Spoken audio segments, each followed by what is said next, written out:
Salam Bapak Ibu Saudara, hari ini mari kita akan bersama-sama kembali mendengarkan firman Tuhan. Mari kita buka hati, kita berdoa. Bapa, kami bersyukur untuk hari ini, untuk saat yang luar biasa kami bisa mendengarkan firman Tuhan, beribadah di rumah kami masing-masing. Kami menurahkan Roh Kudus melawat semua kami sehingga kami diteguhkan, dipulihkan, dihiburkan, dikuatkan melalui firman Tuhan. Jamah kami Tuhan, dan biarlah roh kami dijamah oleh semua anugerah yang daripada Engkau. Sehingga firman hari ini menembus kepada roh setiap hidup kami masing-masing. Sehingga semua kami mendapatkan rema, pesan yang kuat dari firman-Mu. Dalam nama Tuhan Yesus kami berdoa dan bersyukur. Amin. Puji Tuhan. Kembali, salam. Kita akan membuka hati kita untuk firman Tuhan. Firman Tuhan pada hari ini kita ikat dengan tema respon umat Tuhan terhadap krisis dunia karena COVID-19. Kita berada di satu zaman di mana firman Tuhan sedang digenapi. Kita berada di satu zaman bagaimana firman Allah sedang terjadi dan penghakiman terhadap dunia ini sedang berlangsung, Bapak Ibu Saudara. Dan tidak ada satupun yang baru di bawah kolong langit, itu yang dikatakan oleh kitab Pengkhotbah. Berbicara tentang pandemi, berbicara tentang wabah yang seperti yang sekarang sedang kita alami di seluruh dunia. Sebenarnya di masa-masa yang lalu juga pernah terjadi wabah-wabah yang mengakibatkan korban berjatuhan, bukan hanya ribuan, tapi bisa jadi jutaan. Contohnya pada kasus flu Spanyol di tahun 1918, dalam kurun waktu 2 tahun, ada kurang lebih 20 sampai 100 juta orang meninggal pada zaman itu. Dan itu merupakan satu jumlah yang besar sekali. Lalu di tahun 1911 sampai 1916, di Indonesia, khususnya di daerah Malang, pernah terjadi wabah pes, yang dalam kurun waktu 5 tahun, puluhan ribu orang meninggal. Ini dulu diakibatkan karena tanam paksa yang dilakukan oleh pemerintah Belanda, di mana daerah Malang dipaksa untuk tanam tebu sehingga tidak ada suplai makanan di daerah lokal, sehingga makanan sumber bahan pokok dikirim dari daerah lain, dan sementara perjalanan pengiriman itu di kapal, beras-beras itu kemudian menjadi rumah tikus, dan tikus dengan kotoran dan kencingnya ada di dalamnya, sehingga apa yang dimakan oleh orang-orang Malang pada waktu itu adalah beras dan makanan yang sudah bercampur dengan kotoran tikus, dan itu mengakibatkan wabah penyakit pes yang dahsyat pada zamannya. Wow, luar biasa. Bapak Ibu Saudara, mari sebagai umat Tuhan di gereja ini dengarkan pesan firman Tuhan tentang apa yang sedang terjadi dan tentang apa yang akan terjadi di hari-hari yang ke depan, dan apa respon saya dan saudara sebagai orang percaya, sebagai orang beriman dalam menghadapi dan menyikapi situasi ini. Dari sudut pandang kitab Keluaran, Bapak Ibu Saudara, saya secara pribadi mendapatkan satu terang dari firman Tuhan tentang hal-hal ini. Saya akan bagikan pada hari ini tentang firman Tuhan. Bagaimana kita membaca situasi ini dari sudut pandang kitab Keluaran. Mari siapkan hati semua kita. Haleluya. Puji Tuhan. Yang pertama kita akan melihat di kitab Keluaran pasal yang pertama, ayat yang ke-8 sampai 14. Di tahapan ini adalah tahapan bagaimana pada waktu itu Firaun dan pemerintahannya dan orang Mesir mengambil apa yang disebut sikap bijaksana untuk mengatasi dan menangani orang-orang Israel. Pada bagian pertama ini adalah sikap bijaksana dunia terhadap umat Tuhan.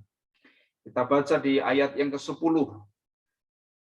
Marilah kita bertindak dengan bijaksana terhadap mereka, supaya mereka jangan bertambah banyak lagi, dan jika terjadi peperangan jangan bersekutu nanti dengan musuh kita dan memerangi kita, lalu pergi dari negeri ini. Ayat 11 dari pasal pertama, sebab itu pengawas-pengawas Rodi ditempatkan atas mereka untuk menindas mereka dengan kerja paksa. Mereka harus mendirikan bagi Firaun kota-kota perbekalan, yaitu Piton, Pitom dan Ramses. Bapak Ibu Saudara yang dikasihi oleh Tuhan, ini yang awal-awal dunia lakukan terhadap umat Tuhan, khususnya apa yang terjadi di Indonesia. Firaun berbicara tentang dunia ini, Firaun bicara tentang kuasa-kuasa dunia ini, dan Indonesia mengambil satu langkah apa yang disebut dengan langkah bijaksana. Bijaksana bagi dunia yang diterapkan kepada umat Tuhan tidak lain adalah penindasan, penghambatan agar kabar baik, iman dan pertobatan kepada Tuhan tidak terjadi. Kita ingat pada masa-masa pada zaman Pak SBY muncullah apa yang disebut dengan SKP 2 Menteri. Itulah apa yang disebut dengan kebijaksanaan dunia. Kebijaksanaan dunia dan bangsa ini terhadap iman dan umat Tuhan di Indonesia.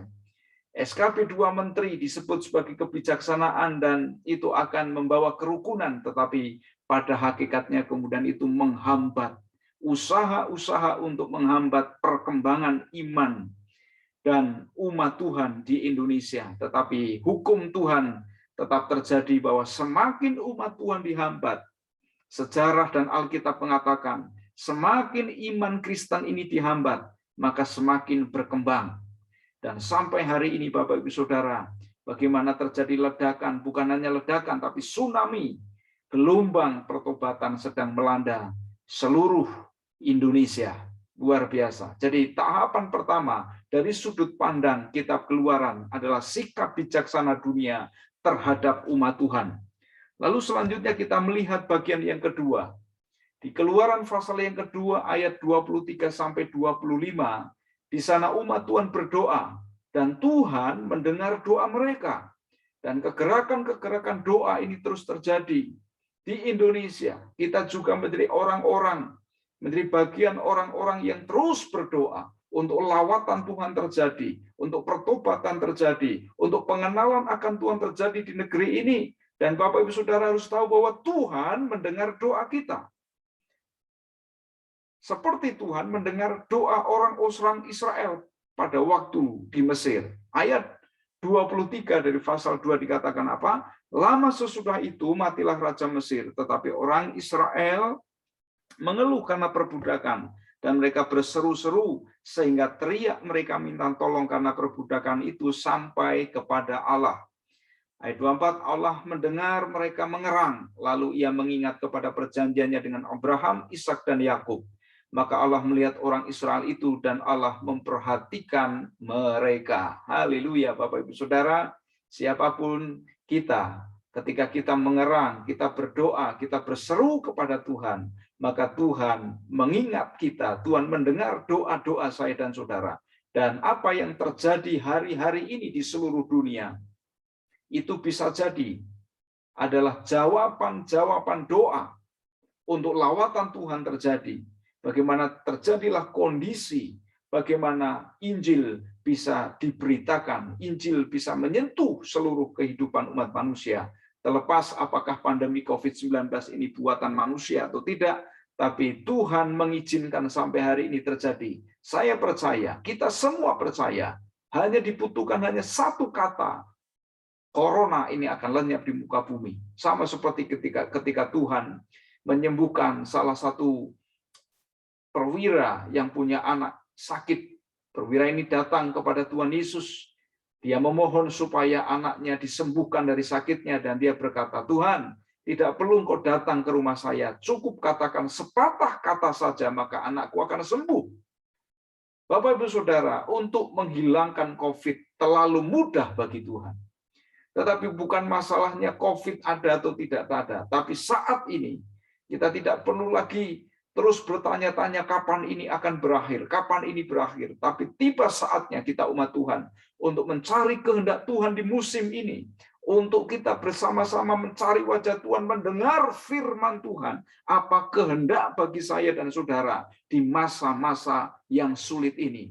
Bagaimana masa-masa ini dipakai oleh Tuhan juga untuk pemurnian bagi umat Tuhan. Untuk penghukuman bagi dunia ini. Jadi dunia sedang berjalan pada penghukuman Allah dan umat Tuhan juga dimurnikan. Ya. Jadi wabah semacam ini, Bapak Ibu Saudara, bisa jadi dari sudut pandang keutuhan alam semesta. Ini seperti bumi sedang mendaur ulang. Karena bumi hari-hari ini sudah semakin rusak oleh ulah-ulah manusia. Sehingga bumi memerlukan daur ulang. Dan pertanyaannya, apakah ketika kemudian orang saleh, orang beriman, hamba-hamba Tuhan, terpapar COVID, kemudian meninggal, mereka tidak beriman, mereka tidak dilindungi oleh Tuhan? Tentu mereka dilindungi Tuhan, tentu mereka disertai oleh Tuhan. Bisa saja ketika wabah ini terjadi, itu juga bisa mengenai beberapa orang, atau mungkin bahkan banyak orang percaya, orang beriman, bahkan orang saleh. Tetapi Tuhan tidak hanya memperhatikan iman orang per orang, apalagi orang yang sudah ada di dalam Tuhan, keselamatannya sudah jelas. Mereka meninggalkan dunia ini untuk masuk kepada kekekalan kebahagiaan bersama dengan Bapa di surga. Ini semacam bumi sedang mendaur ulang. Sama seperti contohnya gunung berapi meletus. Di satu pihak, gunung api meletus itu musibah. Tapi letusan dari gunung api itu menyuburkan tanah. Jadi satu pihak bisa disebut musibah, tapi sebenarnya itu adalah daur ulang siklus alam yang menyehatkan dirinya. Nah, Bapak Ibu Saudara yang dikasihi oleh Tuhan, oleh sebab itu mari kita bersama-sama kita berdoa makin dalam untuk mendengar apa yang dikehendaki Tuhan di masa-masa ini. Orang Israel berseru kepada Tuhan untuk kelepasan, pembebasan terjadi, dan Allah mengingat mereka. Wow, luar biasa. Lalu selanjutnya kita melihat bagian yang ketiga. Sebagai jawaban Tuhan untuk seruan mereka adalah Musa diutus oleh Tuhan. Musa dibangkitkan Tuhan untuk diutus. Keluaran pasal yang keempat, ayat yang ke-20 sampai 23. Kita lihat, di situ Musa diutus dan Tuhan mengeraskan hati Firaun untuk maksud penghukuman. Ayat 21 firman Tuhan kepada Musa, pada waktu engkau hendak kembali ke Mesir, ingatlah supaya segala mujizat yang telah kuserahkan ke dalam tanganmu, kau perbuat di depan Firaun. Tetapi aku akan mengeraskan hatinya sehingga ia tidak membiarkan bangsa itu pergi. Maka engkau harus berkata kepada Firaun, beginilah firman Tuhan, Israel ialah anakku, anakku yang sulung. Sebab itu aku berfirman kepadamu, biarkanlah anakku itu pergi, supaya ia beribadah kepadaku. Tetapi jika engkau menolak membiarkannya pergi, maka aku akan membunuh anakmu, anakmu yang sulung. Bapak Ibu Saudara, di bagian yang ketiga, Tuhan mengutus Musa kepada Firaun. Dan apa yang terjadi Bapak Ibu Saudara? Yang terjadi, Tuhan sengaja mengeraskan hati Firaun. Untuk maksud apa? Untuk maksud penghukuman. Dan sepertinya dunia semakin berkeras hati. Indonesia khususnya semakin berkeras hati terhadap Tuhan. Mengapa Tuhan mengeraskan hati dunia ini? Maksudnya sama seperti yang dimaksud kepada Firaun. Untuk maksud penghukuman. Dan ini juga menjadi pesan hati-hati buat saya dan saudara, ketika hati saya dan saudara mendengar firman Tuhan, mengalami jamahan Tuhan, lalu kemudian kita tetap tidak berubah, kita mengeraskan hati kita, hati-hati, jangan-jangan saudara, jangan-jangan penghakiman sedang datang melawat, mendatangi saya dan saudara. Ya, karena pertobatan adalah kunci pemulihan. Jalan masuk pemulihan adalah pertobatan. Kekerasan hati itu jalan masuk pada penghakiman. Nah, ini kita melihat dari sudut pandang kitab Keluaran. Hal ini juga terjadi, Bapak Ibu Saudara. Apa yang terjadi kepada Firaun terjadi kepada dunia ini. Untuk maksud apa? Penghukuman ini adalah penghukuman dunia. Dunia sedang dihakimi, dunia sedang dihukum karena kekerasan hatinya. Kita ingat pada zaman Nuh, siapa yang dihukum? Dunia yang dihukum. Karena Tuhan tidak akan menghukum umatnya. Kita memang berada di dalam situasi yang sedang terjadi situasi penghukuman, tetapi penghukuman ini ditujukan untuk dunia. Oleh sebab itu, mari kita sebagai umat Tuhan jangan serupa dengan dunia. Roma 12, jangan kita serupa dengan dunia ini, sebab dunia ini sedang lenyap dengan segala keinginannya. Firman Tuhan sedang digenapi, dunia ini akan lenyap, dunia ini akan binasa. Dan mari Bapak Ibu Saudara dan saya yang sudah di dalam anugerah Tuhan, jangan biarkan diri saya dan saudara binasa bersama-sama dengan dunia ini. Haleluya. Mari kita melangkah maju bagian yang keempat. Bagian yang keempat apa? Bagian yang keempat kita melihat pasal yang ke-7 sampai pasal yang ke-10. Pasal 7 sampai pasal yang ke-10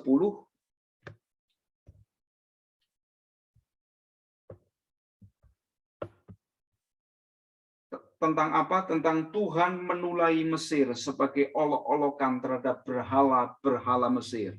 Ada 9 tulah yang mengawali, yang kemudian ditambah dengan tulah yang ke-10, yaitu tulah kematian semua anak sulung di Mesir. Bapak Ibu Saudara, Tuhan kemudian melakukan penghukuman terhadap Mesir.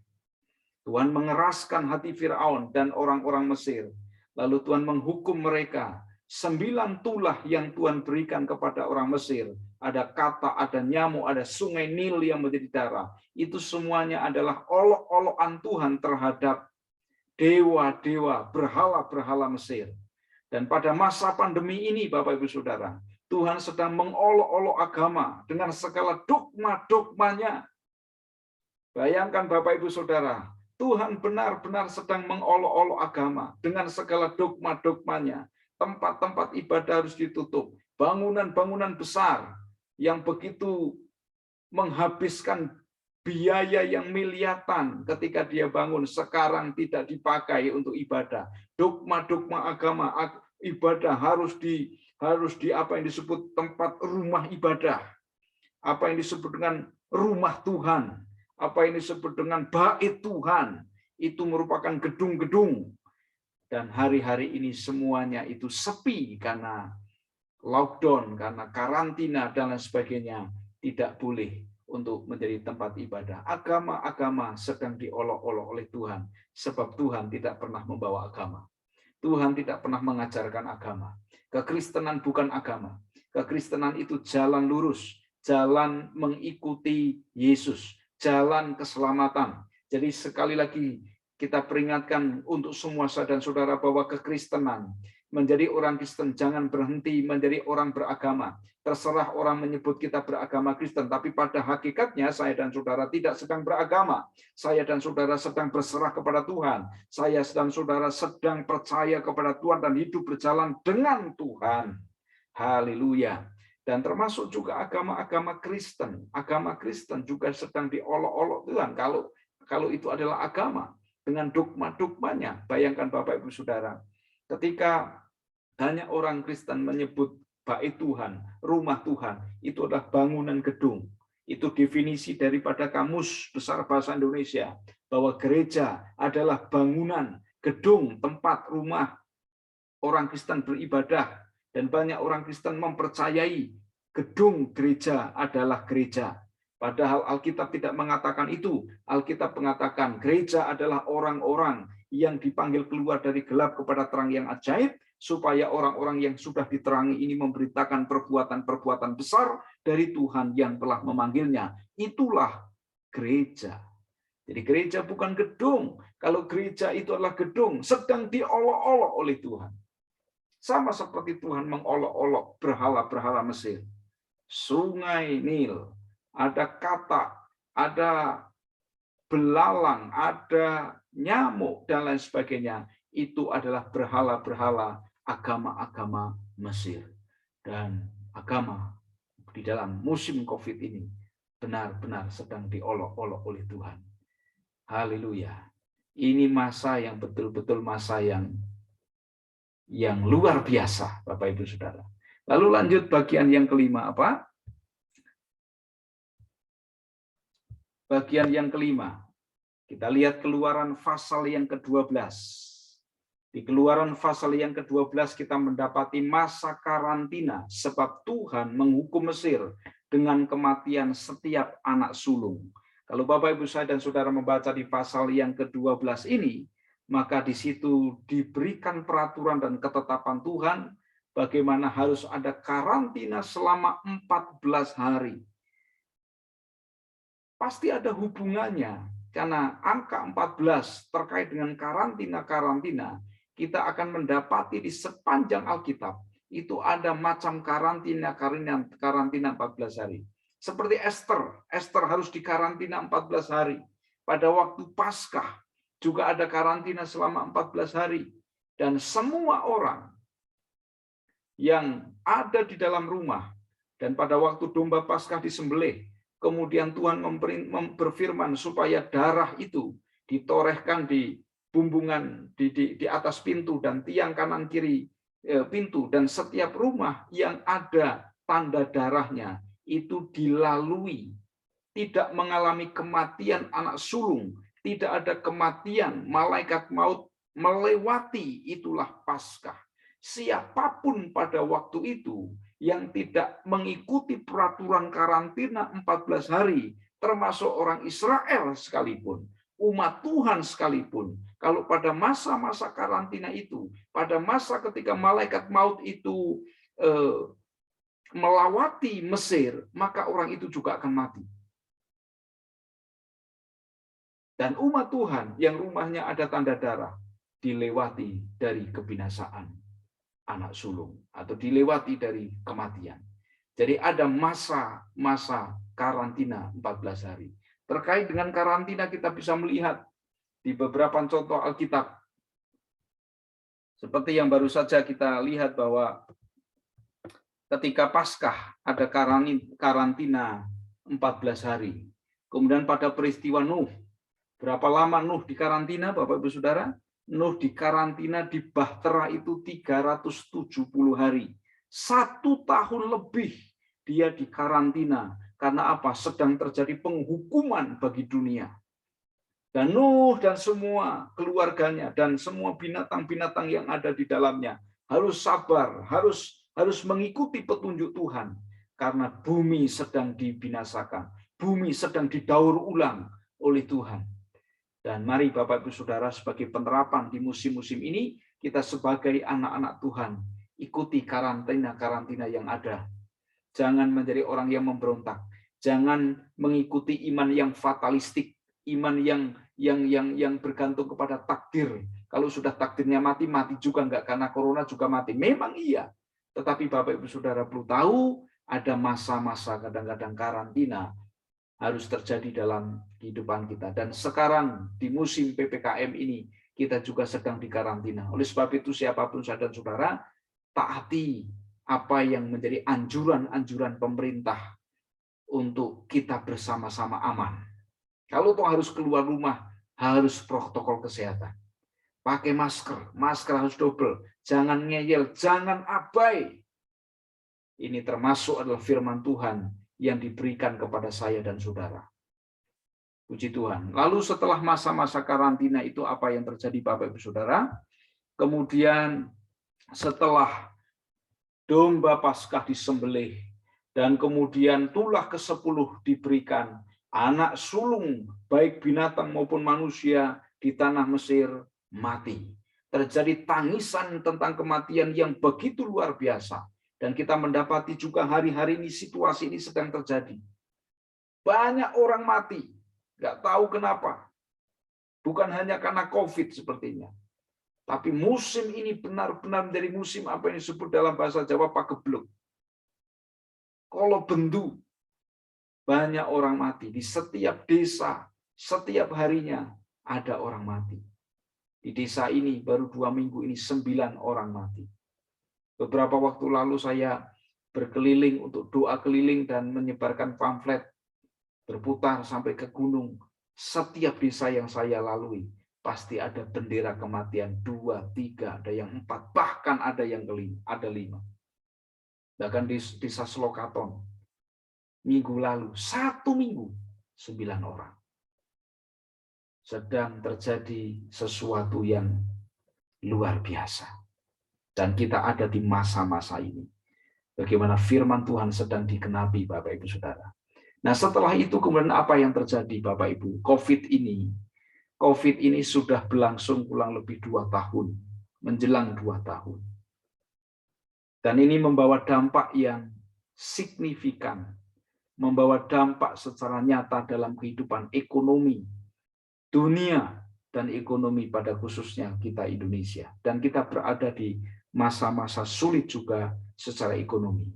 Pemerintahan ini benar-benar harus kita doakan, sebab mereka harus memilih antara memilih ekonomi atau memilih keselamatan nyawa. Dan dua-duanya coba diseimbangkan terus-menerus. Dan Bapak Ibu Saudara, mohon maaf, karena akibat dari pandemi yang hampir 2 tahun ini, secara hitung-hitungan, 2 tahun yang akan datang, belum menjadi masa-masa yang baik. Dan kita memang tidak bisa mengharapkan yang baik dari dunia ini. Kalau tuh dunia semakin hari semakin krisis, itu firman Tuhan sudah mengatakan. Karena dunia ini akan berujung kepada berakhir. Oleh sebab itu terus, secara pribadi saya ingatkan, ayo pikirkan perkara-perkara Allah. Tinggalkan hal-hal yang duniawi.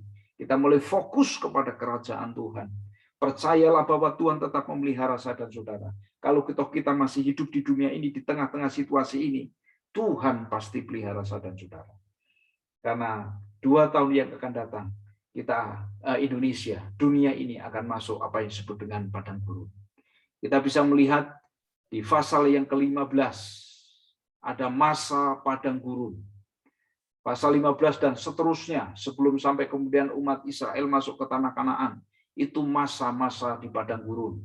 Dan bisa jadi kita juga warga dunia ini, kita juga warga Indonesia ini, Bapak Ibu Saudara, kita juga akan bersama masuk di masa-masa itu. Menjadi peringatan buat saya dan saudara, hari-hari ini dan hari-hari ke depan. 3 hal ini, mari kita bersama-sama waspada. Sebagaimana respon saya dan saudara. Respon saya dan saudara ada di padang gurun. Yang pertama, 1 Korintus pasal yang ke-10. 1 Korintus pasal yang ke-10. Ayat 1 sampai ayat yang ke-10. Ini hal-hal yang harus kita waspadai ketika saya dan saudara ada di padang gurun. Saya akan bacakan bagi Bapak Ibu saya dan saudara. Di situ ada peringatan. Israel sebagai suatu peringatan. Aku mau supaya kamu mengetahui, saudara-saudara, bahwa nenek moyang kita semua berada di bawah pelindungan awan dan bahwa mereka semua telah melintasi laut. Untuk menjadi pengikut Musa, mereka semua telah dibaptis dalam awan dan dalam laut.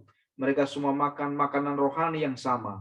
Dan mereka semua minum minuman rohani yang sama. Sebab mereka minum dari batu karang rohani yang mengikuti mereka, dan batu karang itu ialah Kristus. Tetapi sungguh pun demikian, Allah tidak berkenan kepada bagian yang terbesar dari mereka, karena mereka ditewaskan di padang gurun.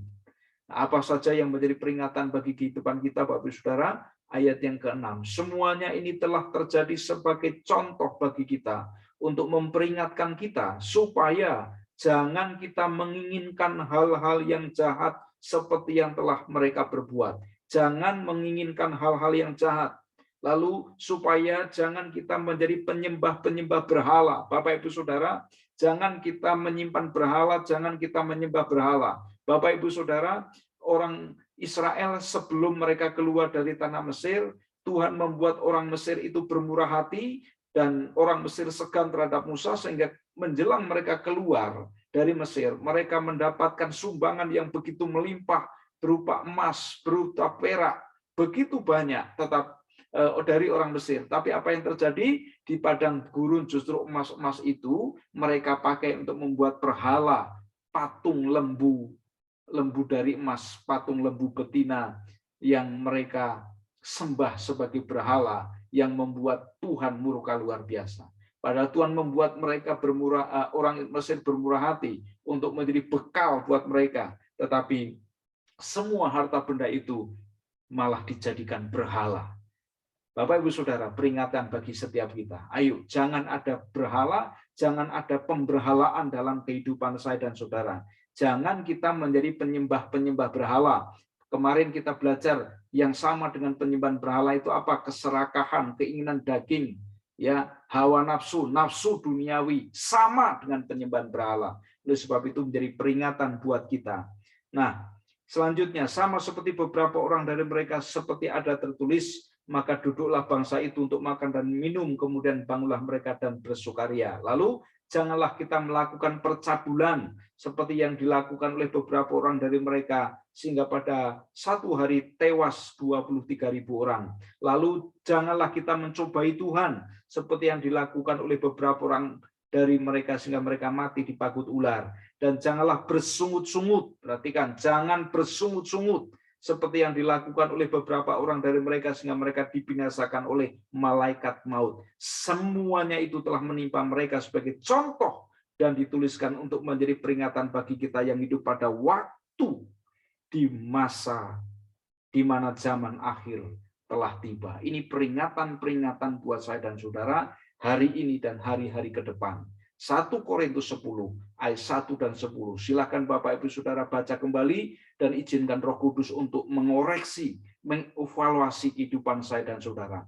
Adakah hal-hal yang ada di 1 Korintus 10 ayat 1 dan 10 itu ada dalam kehidupan kita? Kalau iya ada, mari kita bertobat bersama-sama. Karena ada, kita akan masuk ke masa-masa padang gurun. Lalu yang kedua, di masa padang gurun itu apa yang terjadi? Yang terjadi adalah Tuhan akan terus memelihara hidup umatnya pada masa padang gurun. Kita lihat di pasal yang ke-16, bagaimana Tuhan memelihara umat Tuhan di padang gurun. Tuhan memberikan mereka makan apa yang disebut dengan mana. Mana ini makanan yang harus dipungut pagi-pagi benar. Yang jumlah keluarganya banyak cukup, yang jumlah keluarganya sedikit juga cukup. Semuanya berkecukupan. Apakah kemudian tidak boleh makan enak? Boleh makan enak, karena orang Israel minta daging. Tuhan memberikan daging. Orang Israel minta air, bukan air biasa, bukan air segar, tetapi air yang manis dari batu karang. Ketika Musa tongkatnya dipukulkan ke batu karang dan dari batu karang itu mengalir air yang manis. Maka ada lagu pujian, dicicip air madu yang manis. Jadi Bapak Ibu Saudara, jangan khawatir di masa-masa padang gurun, sebab Tuhan akan mengirimkan mana. Mana adalah makanan dari Tuhan, dari iman, dari firman Tuhan. Oleh sebab itu jangan khawatir apa yang akan kita makan, minum, kita pakai. Tuhan akan memelihara hidup saya dan saudara. Carilah kerajaan Allah dan kebenarannya, sehingga semuanya itu akan ditambahkan bagi kehidupan saya dan saudara. Meskipun kita akan masuk di masa-masa apa disebut dengan padang gurun, dan dunia ini akan masuk kepada krisis paling tidak 2 tahun yang akan datang, mari kita bersama-sama bergantung mengandalkan Tuhan, sebab Tuhan tetap akan memelihara saya dan saudara dengan mana. Yang jelas, bagaimana mana itu dipungut pagi-pagi benar. Yang penting kita rajin. Yang penting kita bisa dipercaya dengan hal-hal yang kecil. Hal-hal yang besar akan Tuhan percayakan. Dan terus kita bergantung kepada Tuhan. Tuhan pasti pelihara saya dan saudara. Lalu yang ketiga, apa yang terjadi di padang gurun? Yang terjadi yang di padang gurun itu. Kenapa Tuhan mengizinkan semuanya itu? Dalam kitab Ulangan pasal yang ke-8 ayat 2. Sampai ayat yang ke-6, Ulangan 8 ayat yang ke-2 sampai ayat yang ke-6 dikatakan, ingatlah kepada seluruh perjalanan yang kau lakukan atas kehendak Tuhan Allahmu di padang gurun selama 40 tahun ini dengan maksud merendahkan hatimu dan mencobai engkau untuk mengetahui apa yang ada di dalam hatimu, yakni apakah engkau berpegang pada perintahnya atau tidak. Jadi ia merendahkan hatimu, membiarkan engkau lapar dan memberi engkau makan mana yang tidak kau kenal dan yang juga tidak dikenal oleh nenek moyangmu, untuk membuat engkau mengerti bahwa manusia hidup bukan dari roti saja, tetapi manusia hidup dari segala yang diucapkan Tuhan. Pakaianmu tidaklah menjadi buruk di tubuhmu dan kakimu tidaklah menjadi bengkak selama 40 tahun ini. Maka haruslah engkau insaf bahwa Tuhan Allahmu mengajari engkau seperti seseorang mengajari anaknya. Oleh sebab itu haruslah engkau berpegang pada perintah Tuhan Allahmu dengan hidup menurut jalan yang ditunjukkannya dan dengan takut akan Dia. Jadi situasi padang gurun mengajari kepada saya dan saudara untuk kita rendah hati. situasi padang gurun yang mungkin Bapak Ibu Saudara dalam suasana yang pas, dalam suasana serba pas, tapi di situ Bapak Ibu Saudara kita diuji apa yang ada di dalam hati saya dan saudara. Ujian hati saya dan saudara. Apakah benar saya dan saudara mengandalkan Tuhan? Apakah benar saya dan saudara bergantung kepada Tuhan? Apakah benar kita berpegang teguh kepada firman Tuhan? Di situasi-situasi sekarang inilah Bapak, Ibu, saya dan saudara sedang diuji. Apakah kita bergantung kepada uang? Apakah kita bergantung kepada makanan? Apakah kita bergantung kepada hal-hal yang selama ini kita pegangkan, kita sandarkan, hidupkan kita di dalamnya? Ini hal-hal yang ada di padang gurun. Padang gurun adalah peringatan bagi kita. Di padang gurun Tuhan akan memelihara kita. Di padang gurun Tuhan bertujuan supaya kita mengerti maksud-maksud Tuhan. Maksud-maksud Tuhan. Kemudian apa pesan bagi saya dan saudara? Pesan bagi kita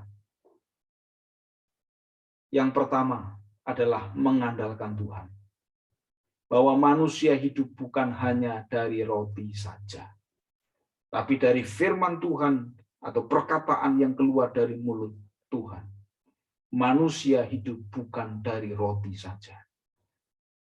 Haleluya. Coba dalami kalimat ini. Pahami kalimat ini. Manusia tidak hidup dari roti saja.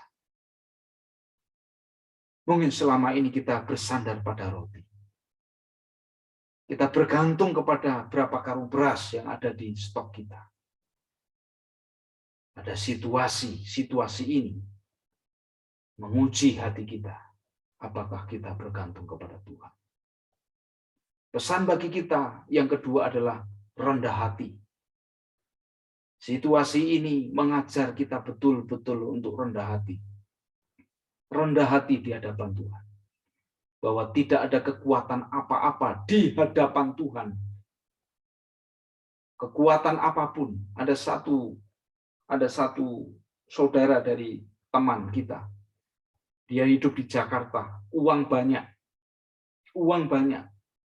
Dia ingin rasanya pindah dari Jakarta karena depan, kiri, kanan, belakang semuanya seperti dikelilingi oleh kematian ada di sekitarnya. Dia ingin pindah tapi nggak bisa. Punya uang, punya kekuatan, tapi mau nggak mau dia harus berdiam diri di rumah. Kita diajar untuk rendah hati. Dan yang ketiga, Bapak Ibu Saudara, ini pesan bagi setiap saya dan saudara. Mintalah firman Tuhan sebagai bekal untuk kita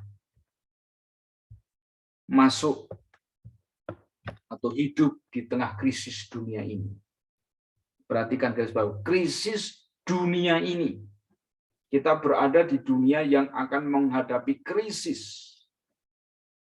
Situasi krisis ada di sekitar kita. Dan kita ada di tengah-tengahnya. Oleh sebab itu, mintalah firman Tuhan sebagai bekal hidup di tengah krisis dunia ini. Mari, semua kita dapatkan firman Tuhan. Yang saya maksud firman Tuhan adalah firman yang hidup, firman yang rema. Ya, mungkin di antara saudara dan saya berdoa kepada Tuhan, meminta kepada Tuhan firman untuk bekal kehidupan di dunia ini, dunia yang sedang krisis ini. Mungkin ada yang mendapatkan Mazmur 23 tentang Tuhan gembala yang baik. Tuhan adalah gembalaku, takkan kekurangan aku, ayat 1-6. Perkatakan itu. Perkatakan terus dalam doa. Perkatakan saat bangun tidur. Perkatakan saat mau tidur. Perkatakan saat kekhawatiran menyerang, perkatakan saat ketakutan mulai menyerang, perkatakan firman Tuhan. Kita berada pada situasi seperti Petrus yang berjalan di tengah air, di atas air. Pada waktu angin sakal, dan pada waktu itu Yesus datang menemui mereka, dan Petrus berkata, kalau memang engkau itu guru, suruhlah aku datang berjalan di atas air. Lalu Tuhan Yesus berkata, datanglah. Dan pada waktu Petrus mendengar dan fokus mendengar kata Yesus, datanglah. Dia bisa berjalan di atas air. Dia keluar dari perahu dan berjalan di atas air. Tapi saat dia mendengar suara-suara yang ada di sekitarnya, ada suara angin, suara badai, suara ombak, ketakutanlah dia dan kemudian tenggelam. Bapak, Ibu, Saudara, mari kita dengarkan firman Tuhan. Ya, setiap hari kita dibanjiri dengan berita-berita tentang COVID. Setiap hari kita dibanjiri dengan informasi-informasi tentang berita orang meninggal, tentang berita tentang ribuan, puluhan ribu positif, berita yang buruk, dan itu bisa membuat saya dan saudara takut, khawatir, menjadi teror dalam diri kita. Biar informasi-informasi itu menjadi penyeimbang untuk kita waspada, tapi andalkan diri kita, dengarkan suara Tuhan, dengarkan firman Tuhan di musim-musim ini dan musim-musim ke depan, Bapak Ibu Saudara. Lalu yang keempat, pesan buat saya dan saudara. Inilah masa bagaimana saya dan saudara menjadi saksi Kristus bagi dunia ini. Bapak Ibu Saudara, inilah masa bagaimana pemberitaan Injil bisa dilakukan secara luar biasa. Bisa melalui WhatsApp, bisa melalui media sosial. Karena kematian ada di depan mata. Di setiap orang. Kematian menjadi berita setiap hari. Di tengah-tengah ketakutan ini, mari kita menjadi saksi Kristus. Di tengah-tengah kekhawatiran, kegamangan, kecemasan ini, mari kita beritakan pengharapan. Kuatkan hati yang goyah, kuatkan hati yang lemah. Berikan pengharapan bahwa ada Tuhan yang hidup. Ada Tuhan Yesus Kristus yang menjamin keselamatan. Kuatkan orang-orang yang lemah di antara tetangga kanan kiri. Bapak Ibu Saudara, ini waktunya saya dan saudara menjadi saksi Kristus bagi dunia ini. Haleluya, puji Tuhan. Jadi ini pesan bagi kita. Sekali lagi saya ulang, pesan bagi kita dari kacamata atau sudut pandang Kitab Keluaran membaca situasi pandemi COVID-19, krisis dunia ini, krisis Indonesia ini. Pesan buat kita yang pertama, mengandalkan Tuhan. Yang kedua, rendah hati. Yang ketiga, mintalah firman Tuhan sebagai bekal hidup di tengah krisis dunia ini. Yang keempat, jadilah saksi Kristus bagi dunia. Kabarkanlah kabar baik. Kabarkanlah kabar pengharapan. Ada di dalam Tuhan. Haleluya, puji Tuhan. Semoga firman Tuhan ini berbicara kepada setiap kehidupan saya dan saudara. Mari kita bersama-sama minta Tuhan memegang tangan kita. Taatlah dan setialah kepada Tuhan di musim-musim zaman akhir ini. Maranatha, Tuhan segera datang. Tuhan Yesus memberkati saya dan saudara. Haleluya. Haleluya. Tuhan Yesus memberkati kita dimanapun saya dan saudara berada. Doa saya, semua kita dalam lindungan Tuhan. Bagi beberapa saudara yang sakit, serahkan hidup kita sepenuhnya kepada Tuhan. Mintalah kepada Tuhan iman kesembuhan, sehingga Tuhan menyembuhkan kita. Dan mari kita saling mendoakan, karena ada musim pancaroba, dari musim hujan kepada musim kemarau, dan banyak orang juga mengalami sakit. Semoga Tuhan menyertai saya dan saudara seperti janjinya, Immanuel. Tuhan Yesus memberkati.